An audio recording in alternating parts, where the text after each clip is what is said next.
Gerak cepat Indonesia Raya, Indonesia unggul, Indonesia lebih baik, bersama Ganjar Pranowo, calon Presiden Republik Indonesia tahun 2024 sampai tahun 2029, hadir bersama ratusan petani dan relawan di lapangan bola, Desa Klinter, Kecamatan Kertosono, dalam rangka tampung keluhan para petani yang tergabung dalam relawan petani tebu yang ada di Kabupaten Nganjuk, tanggal 12 Januari tahun 2024.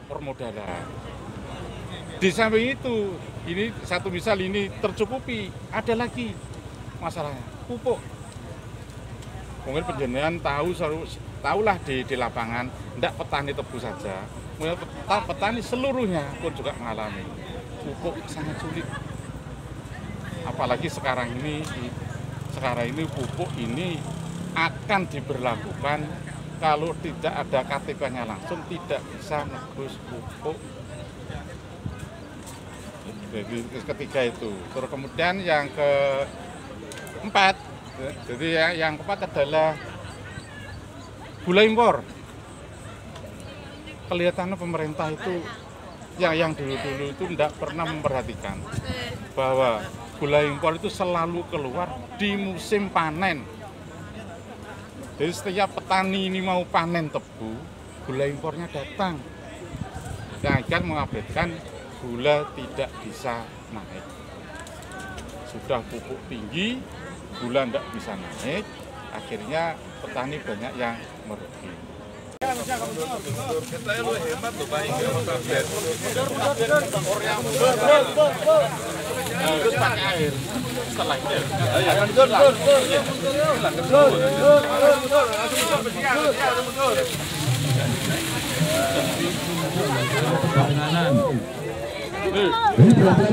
Pak kok ini? Kuli Pak. Buro Pak, buro. Awake lebur ora ro. Buro awake lebur ora ro. Sudah ada. Oke, pupuk gimana? Pupuk sangat sulit. Sangat sulit. Ini Pak, pupuk yang lebih mahal. Ini. Itu Pak. Habis isi pupuk Pak. Presiden, insya Allah. Ya, ini jadi petani tebu itu salah satu yang menjadi perhatian Ganjar Mahfud. Kami sih punya hipotesis apa yang jadi problem dan kami coba konfirmasi ternyata betul. Satu mulai dari benih.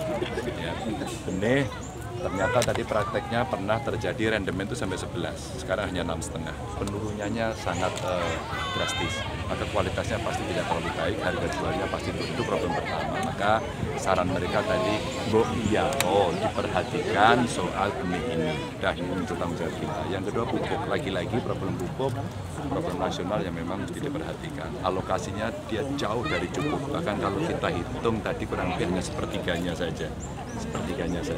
Yang berikutnya tadi ada catatan kritis dari mereka. Saya itu kalau jual ke PG atau pabrik gula swasta kok lebih bagus ya Pak harganya.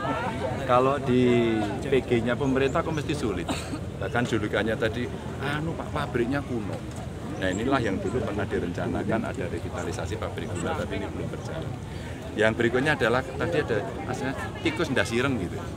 Ini sebenarnya kritik dari publik lagi-lagi soal korupsi, lagi-lagi soal tidak transparan, lagi-lagi soal pelayanan yang buruk. Maka ini menjadi perhatian kita untuk memberikan catatan-catatan dari yang disampaikan oleh petani dan terakhir tentu permodalan. Sehingga kalau dia punya modal untuk bisa panen, maka dia tidak akan tergantung pada tengkulak-tengkulak yang lain. Ini problem-problem yang tadi disampaikan dan konform lah dengan hipotesis kita. Maka saya akan minta detailnya dari kawan-kawan untuk tim kami nanti bisa merumuskan jadi sebuah kebijakan publik. Soal kritik impor gula Pak yang tadi disampaikan. Oh ya, ini bagus sekali. Kalau impor gula itu tebu petaninya dibeli lebih dulu. Jangan sampai kemudian kebutuhannya lebih berat kepada impor, maka kita tidak akan pernah mandiri. Sebenarnya di Jawa Tengah saya juga sering mendengar ketika tembakau, kita itu belum terbeli semua tapi keran impornya dibuka. Dan kemudian cerita impor ini menjadi cerita atau sebuah pertunjukan makin tidak mandirinya kita dalam bidang perekonomian, wabil khusus ekonomi pertanian kita. Jadi itu catatan penting yang nanti neracanya kami akan coba baca untuk bisa mencarikan solusi untuk menyeimbangkan ini sehingga petani yang ada di dalam negeri itu mendapatkan tempat yang pertama dan utama. Ini panennya adalah minimal 1 tahun. Tapi harganya lebih mahal dengan beras. Padahal kita tidak mengungkit karena untuk zaman Orde Baru. Kalau program Orde Baru dulu kan untuk harga gula itu adalah 1,5 dengan harga beras.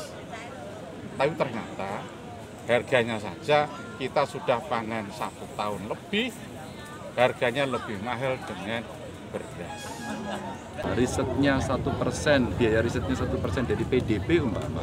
Kita tugaskan saja BRIN, korporat, petani ya, terus kemudian pemerintah duduk bersama, sediakan dong bibit unggul tebu. Bibit tebu yang unggul, yang baik. Sediakan dong. Kita minta dong ahli bagaimana cara menghitung pupuk agar penggunaannya sesuai dengan kapasitasnya ya. Terus bagaimana metodenya, kita ajak mereka para peneliti kampus-kampus untuk bisa terlibat. Bahkan ya, tadi dia sampaikan, Pak, untuk ngawasi rendemen saja kami harus membayar para mahasiswa yang pintar-pintar itu untuk ngintip di pabrik gula. Betapa tidak transparannya itu. Dan saya kira ini cara-cara yang kita sudah menduga, Mbak, bahwa memang ini ada di lapangan dan kita mesti selesaikan. Insya Allah sih gambaran sudah ada. Karena saya 4 tahun di Komisi Pertanian, jadi lumayan.